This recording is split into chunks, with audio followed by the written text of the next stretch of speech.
এই ফার্নটা হচ্ছে একটা নতুন ধরনের ফার্ন।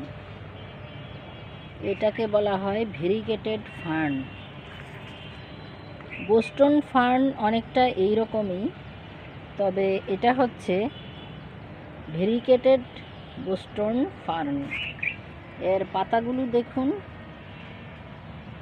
সুন্দরভাবে সাদা সাদা দাগ দেওয়া, সুসজ্জিত পাতা।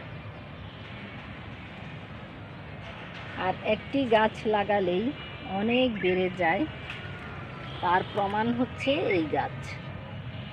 এটা কড়া রোদে আছে ছাদ বাগানে, সেজন্য কিছু পাতা বেশি হলুদ হয়ে গিয়েছে। তবে এটা আরেকটু হালকা ছায়াযুক্ত স্থানে রাখলে সবচেয়ে ভালো হয়। বাগান সজ্জায় অথবা ইনডোর প্ল্যান্ট হিসেবে ঘরে বা বারান্দায় এই গাছটি রাখতে পারেন। বায়ু ভালো রাখবে এবং অক্সিজেন সরবরাহ করবে।